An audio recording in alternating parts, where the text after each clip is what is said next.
بسم الله الرحمن الرحيم نحمده ونصلي على رسوله الكريم أما بعد قال الله تبارك وتعالى أعوذ بالله من الشيطان الرجيم بسم الله الرحمن الرحيم يا أيها الذين آمنوا كتب عليكم الصيام كما كتب على الذين من قبلكم لعلكم تتقون.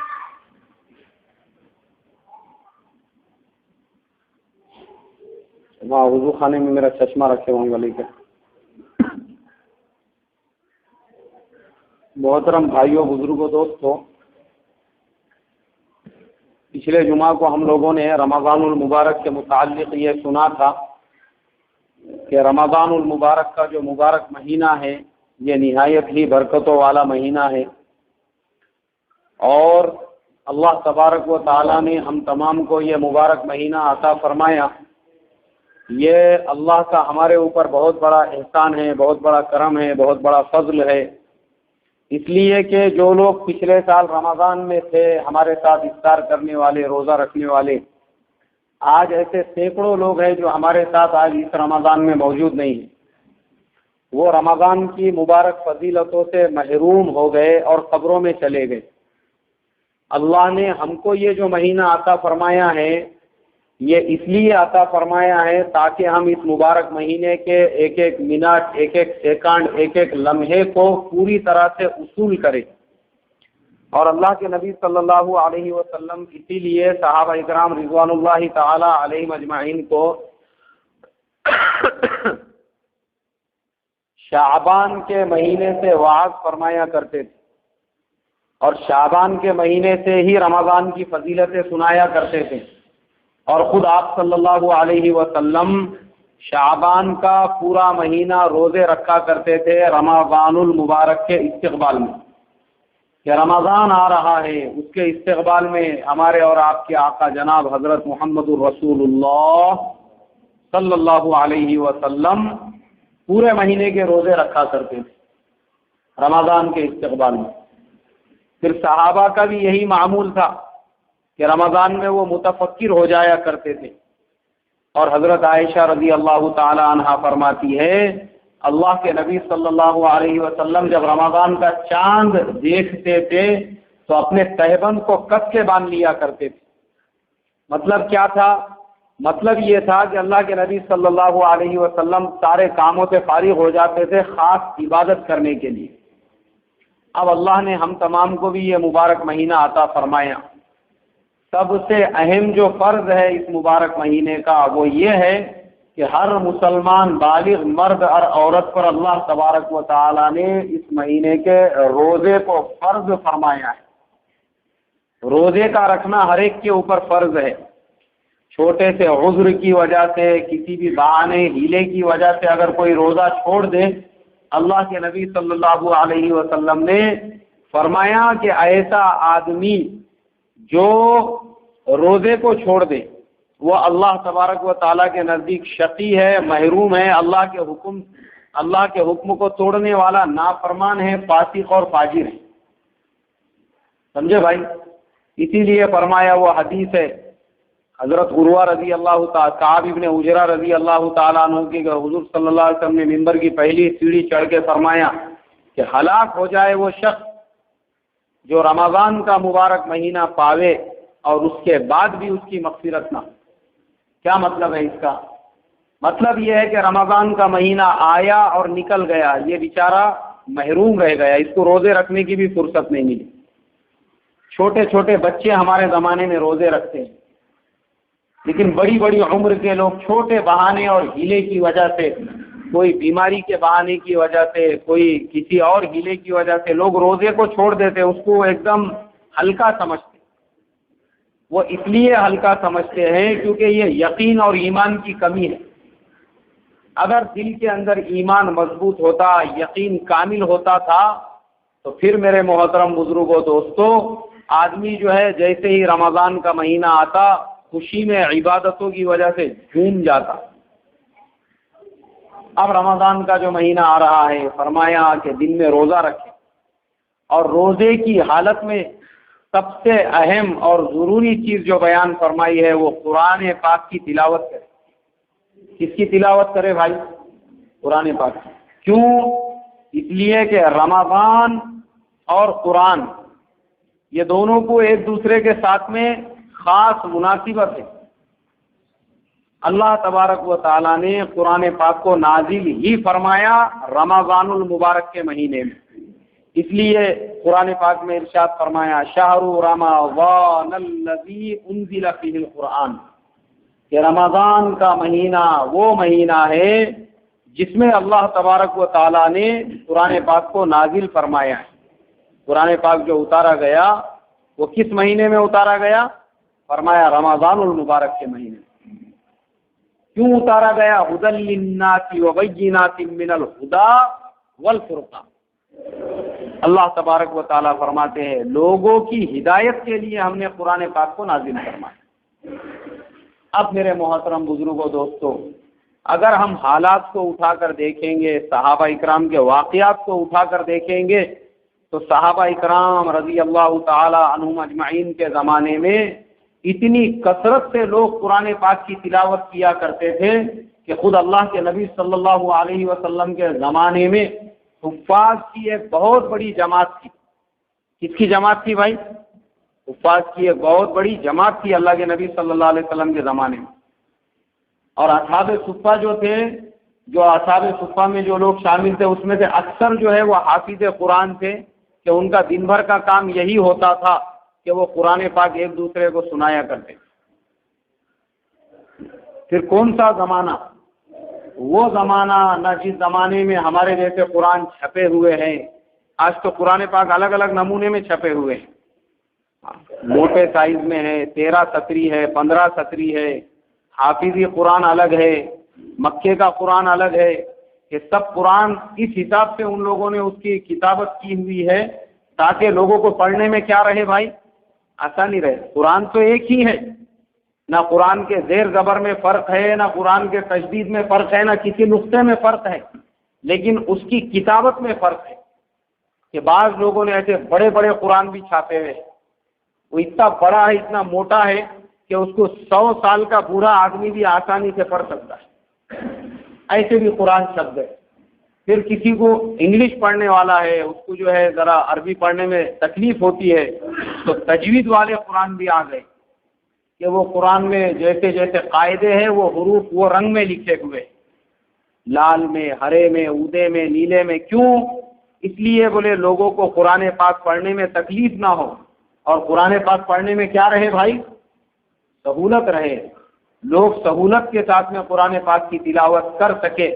اس کے لیے انہوں نے قرآن کو ویسا پرنٹ کیا، اور آخر میں انگریزی میں اس کے پورے قاعدے لکھ دیے انہوں نے کہ اگر کوئی حرف وہ یہ کلر میں لکھا ہوا ہے تو یہاں پہ یہ قاعدہ ہوگا۔ اتنی سہولت ہو گئی ہمارے زمانے میں، اس کے باوجود ہمارا یہ حال ہے۔ رمضان تو چھوڑو، رمضان کے علاوہ سالوں گزر جاتے، قرآن پاک کو دھول لگ جاتی ہمارے گھروں میں، مگر ہم کو کبھی قرآن پاک اٹھا کے پڑھنے کی توفیق نہیں ملی۔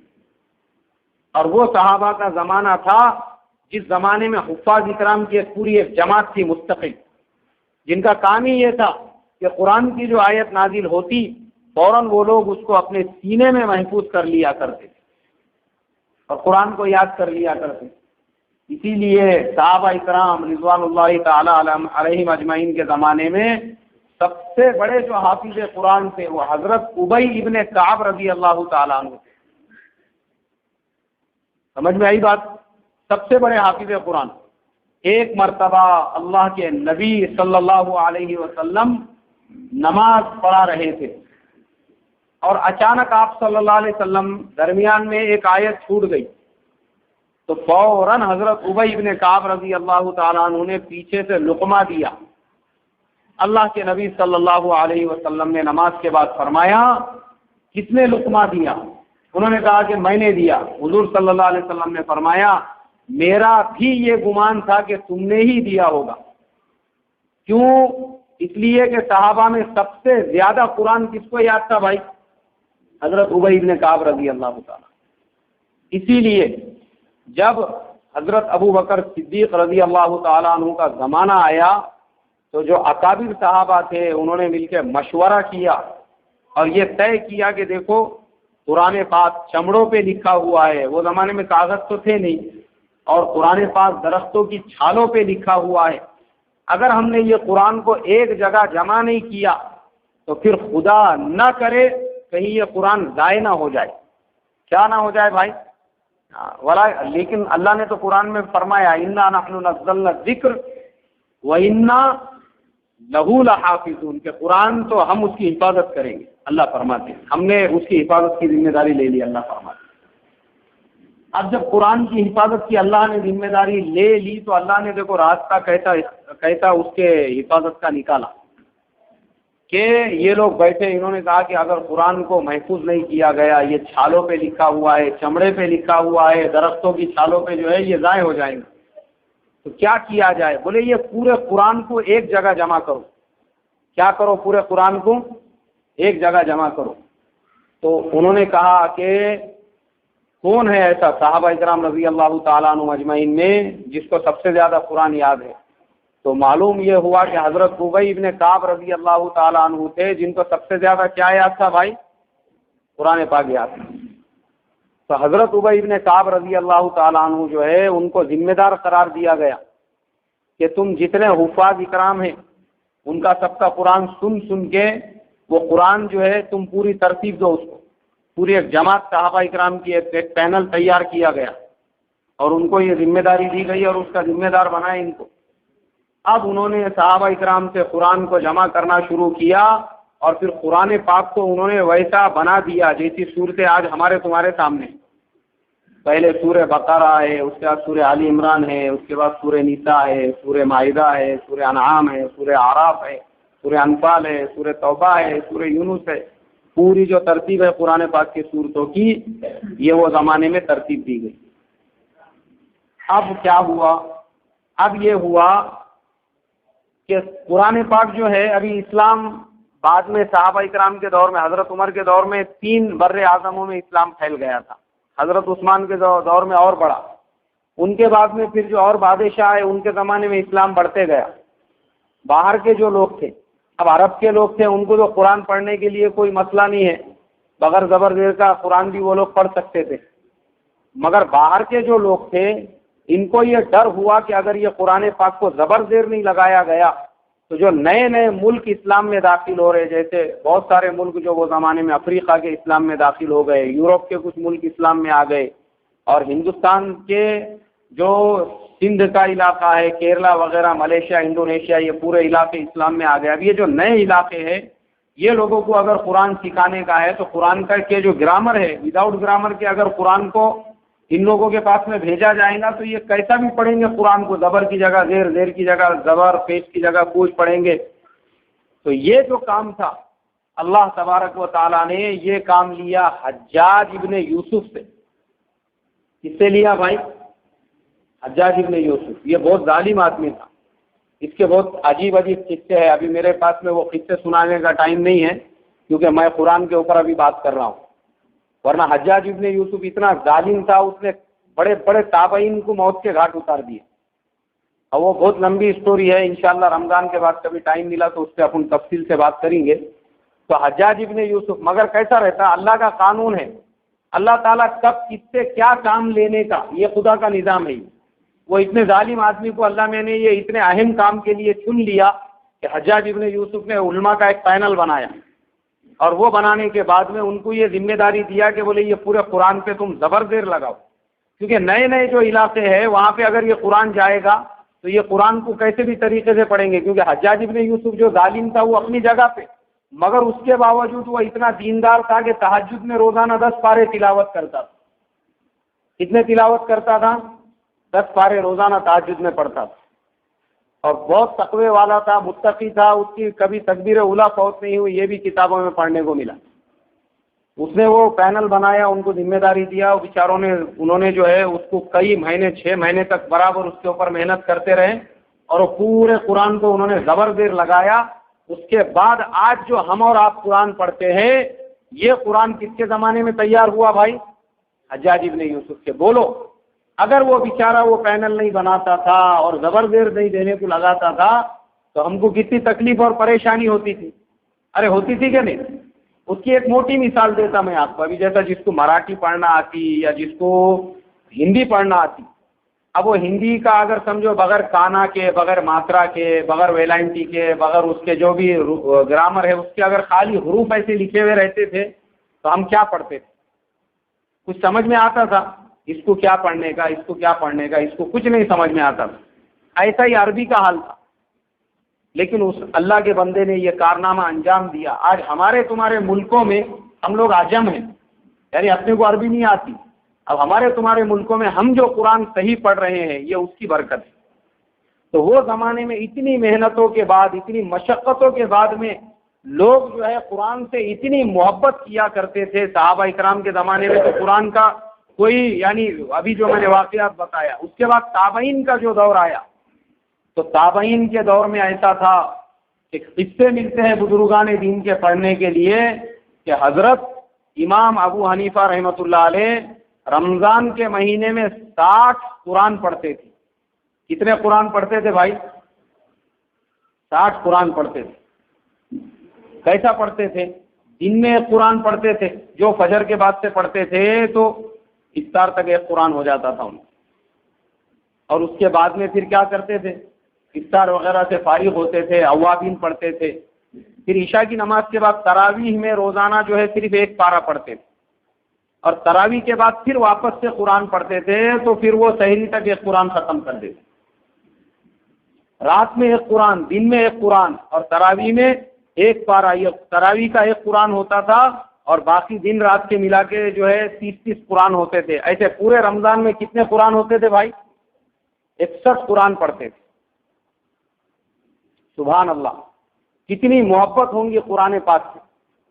اس کے بعد امام شافعی رحمۃ اللہ علیہ, امام احمد ابن حنبل رحمۃ اللہ علیہ کا تو قصہ مشہور ہے کہ امام احمد ابن حنبل رحمۃ اللہ علیہ نے اللہ تبارک و تعالیٰ کی 99 مرتبہ خواب میں زیارت کی.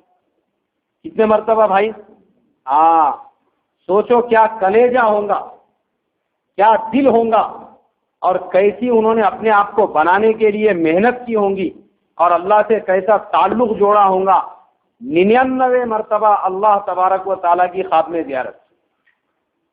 آج ہمارے دلوں پہ غیبت کی وجہ سے, چغلیوں کی وجہ سے, جھوٹ کی وجہ سے, حرام خوری کی وجہ سے, دھوکے بازی کی وجہ سے, لوگوں کے پلاٹوں اور گھروں پہ قبضہ کر کے وہ کھانے کی وجہ سے دلوں پہ ایسی گندگی جمع ہو گئی ہوئی ہے. کیا جمع ہو گئی ہوئی ہے؟ ایسی غلاظت پوری بیٹھ گئی ہوئی ہے دل کے اوپر. تو اللہ تعالیٰ کی زیارت کرنا تو دور کی بات, اور مکہ اور مدینہ تو خواب میں دیکھنا دور کی بات, کبھی محلے کی مسجد بھی ہم کو خواب میں نظر نہیں آتی. ارے آتی کیا بھائی؟ نہیں آتی نظر. کیوں نہیں آتی؟ کیونکہ ہمارے دل پہ سب چاروں طرف سے جو ہے نا ایسا پورا ڈیمیج ہوا ہوا ہے. پورا دل ہمارا پورا, اس کو چاروں طرف سے جو ہے گندگی لگی ہوئی ہے. مگر وہ اللہ والے اپنے دل کی اتنی حفاظت کرتے تھے, اس کو ایسا آئینے کے جیسا صاف اور شفاف رکھتے تھے کہ ان کو اللہ تعالیٰ جو ہے 99 مرتبہ بھی اپنی زیارت کراتا. تو امام احمد ابن حنبل نے ایک مرتبہ اپنے شاگردوں سے کہا, بولے بچوں اب اگر بولے میں 100ویں مرتبہ اللہ تعالیٰ سے دیکھوں گا نا تو ان سے پوچھوں گا کہ تمہارے سے اور قریب ہونے کا راستہ کون سا ہے. اللہ نے 100ویں مرتبہ بھی ان کو اپنی زیارت کرائی خواب میں. اب جب اللہ تعالیٰ کی زیارت کی تو پوچھا, اے میرے پروردگار, اے میرے مالک, اے میرے خالق, اے اللہ, ایسا کون سا راستہ ہے, ایسا کون سا شارٹ کٹ ہے جس سے میں تیرے اور قریب آ سکتا ہوں. اللہ تعالیٰ نے کہا کہ احمد قرآن پاک کی تلاوت کیا کرو. کس کی تلاوت کیا کرو؟ قرآن پاک کی. بولے کیوں اللہ تعالیٰ, اس میں کیا, اس کا مطلب کیا خاص بات کیا ہے اس کی؟ قرآن پاک کی تلاوت کرنے میں اس کا اللہ تعالیٰ نے کہا کہ قرآن یہ ہم سے نکلا ہے. کس سے نکلا ہے؟ یعنی جو قرآن پڑھنے والا ہوتا ہے وہ گویا کہ اللہ کے الفاظ کو دوہرا رہا ہے. کس کے الفاظ کو دوہرا رہا ہے بھائی؟ اللہ کے. بولے وہ میری زبان سے نکلا ہوا کلام ہے, اور جو میرا کلام پڑھتا ہے میں اس کے بہت قریب ہو جاتا ہوں. قرآن پاک کی تلاوت. تو یہ احمد ابن حنبل رحمۃ اللہ علیہ بھی رمضان المبارک کے مہینے میں دن اور رات میں ایک ایک قرآن پڑھا کرتے تھے. اور ہمارا یہ حال ہے کہ رمضان کا مہینہ آ جاتا ہے, سال بھر میں تو ہم کو قرآن کو ہاتھ لگانے کی بھی فرصت نہیں ملتی، کبھی ہم چھوتے بھی نہیں غلطی سے قرآن کو، حالانکہ ہر مسلمان کے اوپر واجب ہے کہ کم سے کم اس کے سال بھر میں 2 دور قرآن کے ہونا چاہیے۔ کتنے دور ہونا چاہیے؟ کم سے کم، ورنہ تو روزانہ 1 پارے کی تلاوت کرنا چاہیے۔ اور آخر درجے میں جو ہے وہ یہ ہے، مگر خدا معاف کرے، ارے پوری زندگی میں کبھی ہم کو 2 قرآن پاک کے دور کرنے کی توفیق نہیں نصیب ہوتی۔ آج قرآن کی الرجی ہو گئی بھی ہے لوگوں کو، جس کو دیکھو اس کو مسجد کے کونے میں تسبیح لے کے بیٹھ جاتا، وہ یہ سمجھتا کہ بس تسبیح پڑھنا ہی میرے اوپر فرض ہے، حالانکہ خدا کی قسم ایک آیت پڑھنے پر جو ثواب ہے وہ زندگی بھر تسبیح پڑھنے پر اللہ تعالیٰ کی طرف سے نہیں مل سکتا۔ کوئی آدمی اگر کوپرے میں تسبیح لے کے بیٹھے ہوا ہے، پوری زندگی 70 سال کی زندگی بھر انہیں اگر تسبیح پڑھا تو جو ثواب اللہ ایک آیت کے پڑھنے پر دیں گے وہ زندگی بھر کی تسبیح پڑھنے پر مل سکتا کیا بھائی؟ نہیں مل سکتا۔ اس کا ریزن کیا ہے؟ اس کی وجہ موٹی مثال میں آپ کو دے کے بتاتا ہوں۔ جیسے مثال کے طور پہ فرض نماز ہے کہ جو 2 رکعت فرض نماز کا ثواب ہے وہ زندگی بھر کی نفل نمازوں سے آدمی نہیں حاصل کر سکتا۔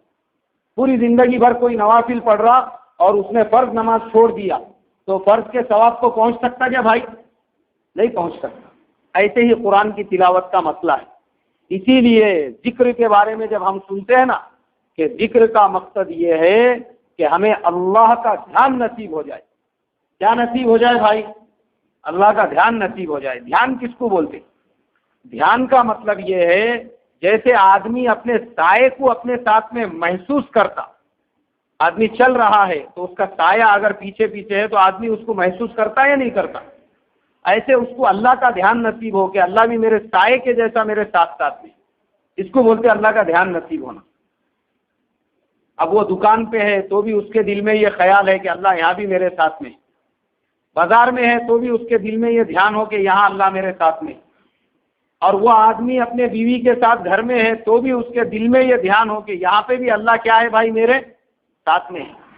وہ راستے سے جا رہا ہے تو بھی دھیان ہو کہ اللہ میرے ساتھ میں، وہ گاڑی چلا رہا ہے تو بھی اس کو یہ دھیان ہو کہ یہاں بھی اللہ میرے ساتھ میں، اور وہ لوگوں سے پیسے کا لین دین اور ویوہار کر رہا ہے تو بھی اس کو یہ دھیان ہونا چاہیے کہ یہاں بھی کون میرے ساتھ میں ہے۔ اس کو بولتے اللہ کا دھیان نصیب ہونا۔ اور اللہ کا دھیان نصیب ہونے کے لیے جو فرمایا، جو اس کے لیے محنتیں بتائی گئی ہے، اس میں جو چیزیں بتائی ہے، اس میں سب سے پہلی چیز ہے قرآن پاک کی تلاوت۔ سب سے پہلی چیز کیا ہے بولو؟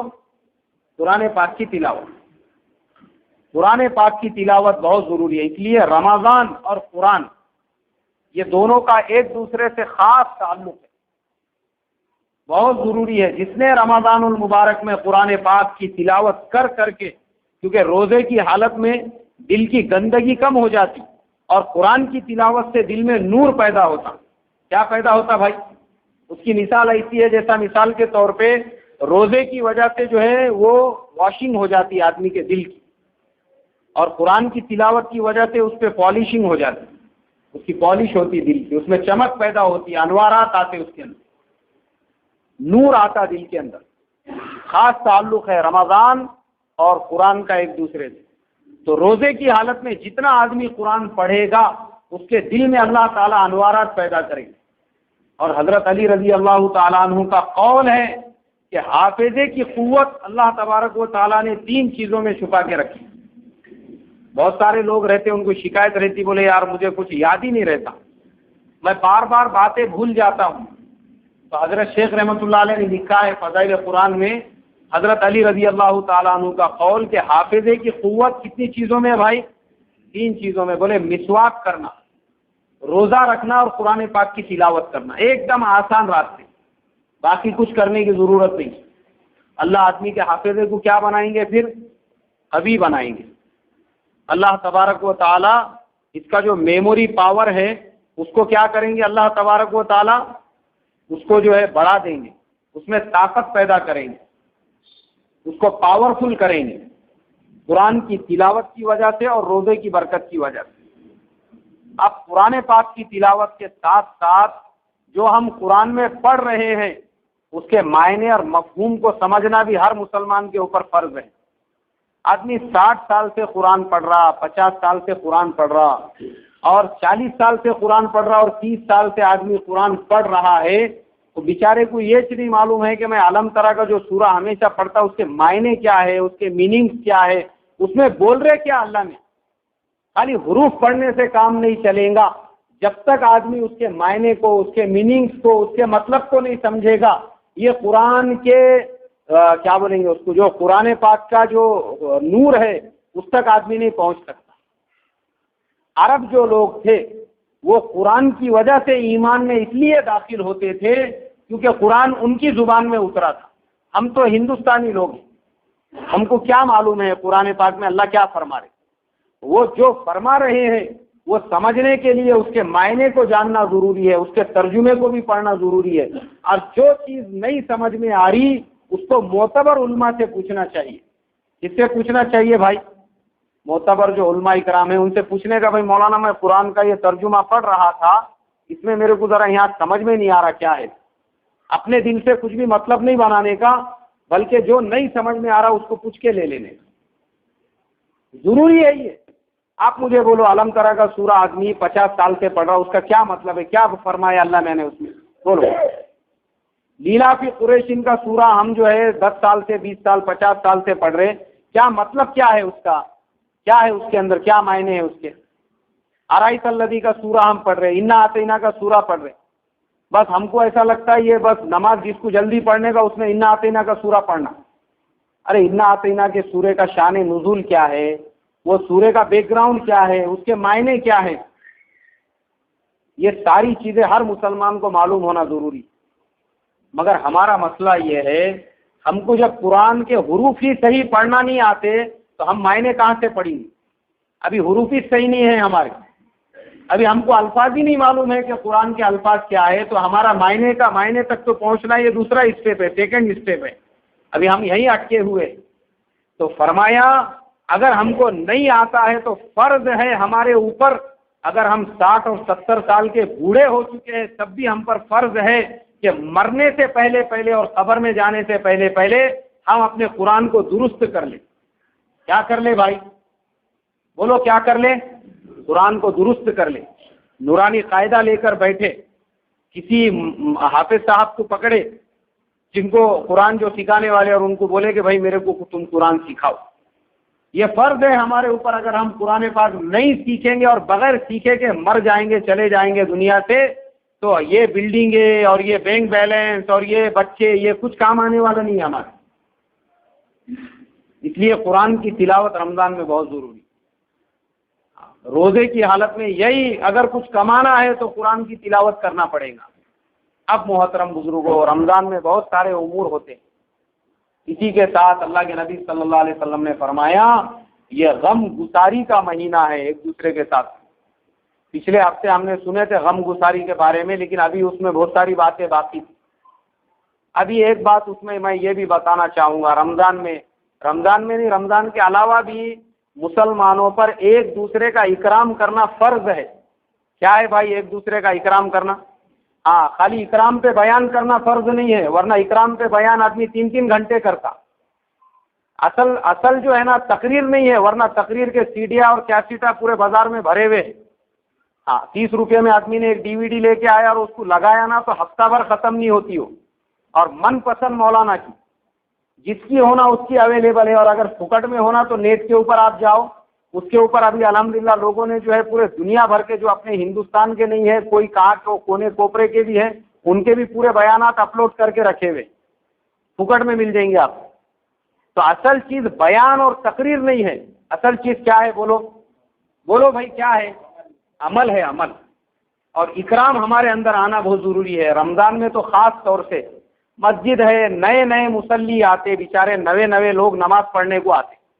اب جو نئے لوگ نماز پڑھنے کے لیے آ رہے ہیں تو پرانے لوگوں کا کام یہ ہے، جو 5 وقت کے جو نمازی لوگ ہیں ان کا کام ہے نئے آنے والوں کا اکرام کرے. اکرام، ان کو تانا مارنا یا ان کے اوپر کمنٹس کرنا، بیٹے رمضان شروع ہوا بول کے دکھ رہا تو مسجد میں، دیکھ تو چاند دکھتے کیسا چل جاتا باہر.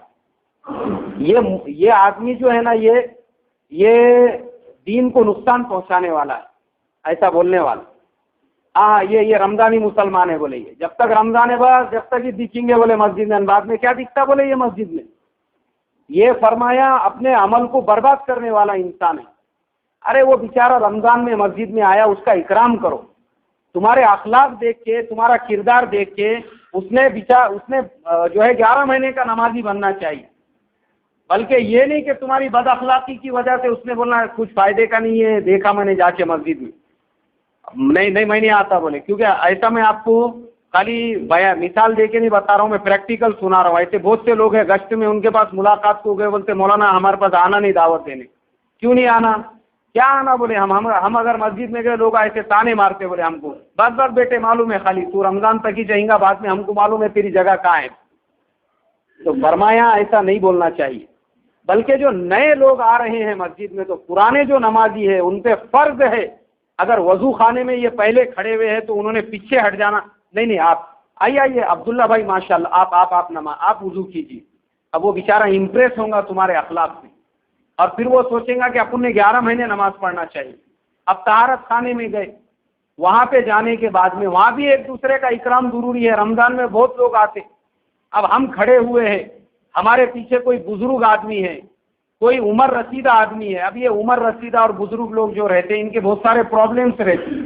کسی کو شوگر کی بیماری رہتی، اب جس کو شوگر کی بیماری رہتی تو اس کا جو ہے پیشاب کے اوپر کنٹرول نہیں رہتا، زیادہ دیر وہ آدمی برداشت نہیں کر سکتا. اب نوجوان کا کام یہ ہے کہ وہ پیچھے ہٹ جائے، چچا آپ آگے بڑھو، نہیں آپ طہارت سے فارغ ہو جاؤ، میں انشاءاللہ بعد میں کر لوں. یا نیا ساتھی ہے، دیکھ رہے کہ بھائی نیا آدمی دکھ رہا، بھائی آپ پہلے فارغ ہو جاؤ، انشاءاللہ میں فارغ ہو جاؤں گا. اب ہم نے اس کا ایسا اکرام کیا، شوگر والے کا اکرام کیا. بہت سارے بی پی والے لوگ رہتے، موٹے جو لوگ رہتے یا جن کو بلڈ پریشر کا پرابلم رہتا، وہ زیادہ دیر کھڑے نہیں رہ سکتے، ان کی سانس پھولنا شروع ہو جاتی، تکلیف رہتی بیچاروں کو. اب ہم اگر 2 منٹ بعد میں پیشاب سے فارغ ہوں گے طہارت سے، اور وہ اگر ہمارے پہلے 2 منٹ پہلے چلے گئے، خدا کی قسم اگر اللہ کو یہی عمل پسند آ گیا یہ ہماری جنت میں لے جانے کے لیے کافی ہے. اللہ کے قرآن میں اللہ نے فرمایا اللہ تمہاری صورتوں اور شکلوں کو نہیں دیکھتا، تمہارے نیتوں کو دیکھتا ہے. کائے کو دیکھتا ہے بھائی؟ ان اللہ کے نبی کی حدیث ہے کہ ان اللہ لا ينظر الى صورکم واموالکم ولکن ينظر الى قلوبکم واعمالکم. تو رمضان کا مہینہ اکرام کا مہینہ ہے. طہارت خانے میں ایک دوسرے مسلمان کا، بزرگوں کا خاص طور سے، ارے ہم تو مسلمان ہیں، ہمارے پاس قرآن ہے، ہمارے پاس حدیث ہے. آپ دیکھو میں نے ایک مولانا کے سفر نامے میں پڑھا تھا، انہوں نے لکھے تھے وہ امریکہ یورپ جا کر آئے، تو انہوں نے لکھے میں نے وہاں پر دیکھا امریکہ میں کہ بس کے اندر اگر لوگ سفر کر رہے ہیں اور کوئی بڈھا آدمی گاڑی کے اندر گھس گیا بس میں، اور گھسنے کے بعد میں جو ہے وہ کھڑے ہوا ہے تو 2-4 نوجوان سیٹ چھوڑ کے کھڑے ہو جائیں گے، اس کو بولیں گے انکل سیٹ ہیئر سیٹ، آپ تشریف رکھیے، کوئی بات نہیں. ہم کھڑے ہوتے. کون ہے یہ لوگ؟ ان کو خدا نہیں معلوم، رسول نہیں معلوم، یہ بے دین لوگ ہیں یہ، مگر ان کے زندگیوں میں یہ اخلاق ہے. بولے اگر کوئی ریل کا ٹکٹ لینے کے واسطے یا کہیں پہ لائن لگے ہوئی ہے اور کوئی بڈھا آدمی آ جائے گا، سارے لوگ مل کے اس کو رسپیکٹ دیں گے، نہیں آپ پہلے لیجئے، بولے اس کو آگے بڑھائیں گے. اور یہ اخلاق ہم مسلمانوں میں نہیں ہے. ہمارے اندر بھی یہ چیزیں آنی چاہیے، اور خاص طور سے رمضان میں یہ چیزوں کا دھیان بہت ضروری ہے کہ بیچارے بوڑھے بڑے جو بزرگ لوگ ہیں، ہمارے والد کی عمر کے، دادا کے عمر کے، ان کو طہارت کو پہلے جان دیں. وضو خانے میں اگر نمبر آ رہا ہے ٹھیک ہے، ہماری 2 رکعت چلے گئی، کوئی مسئلہ نہیں ہے، اللہ تم کو اس سے زیادہ ثواب عطا فرمائیں گے. مگر آپ اگر اس کا اکرام کریں گے. اب وہ آگے بڑھ گئے، انہوں نے وضو کر لیا. اسی طریقے سے رمضان کے مہینے میں لوگ کھانے کی دعوتیں کرتے. اب کھانے کی دعوتوں میں لوگ کیا کرتے ہیں، مغرب کا بس جیسی سلام پھیرے امام صاحب نے، بس انتظار میں رہتا آدمی، خالی سلام پھیرنا، بولے دعا بعد میں بھی کرے تو چلتا. سلام پھیرتے دسترخوان پہ حملہ. اب اس میں بھی کیا ہوتا، جو بزرگ لوگ ہیں ان کے ساتھ میں ناانصافی ہوتی. ارے وہاں پہ بھی ان کا اکرام کرو. نوجوان ہے، تم بھوک برداشت کر سکتے، یہ بیچارہ شوگر کا پیشنٹ ہے، اس کو چکر آ رہے ہوں گے، اس کے جو ہے اس کے پیروں میں درد ہو رہا ہوگا. ایسے جو بزرگ لوگ ہیں ان کو بھی دفتر پہ پہلے بٹھاؤ. ہو کے کیا ہوگا، ہم 15 منٹ لیٹ کھائیں گے. ارے ہم نے 14 گھنٹے صبر کیا، اب اور 14 منٹ صبر کریں گے تو بولو کیا مر جائیں گے کیا؟ نہیں مر. اس کے لیے میرے محترم بزرگوں، اللہ کے نبی نے فرمایا غم گساری کا مہینہ ہے، لوگوں کے ساتھ اکرام کرنے کا مہینہ ہے، اور پیار محبت کو آپس میں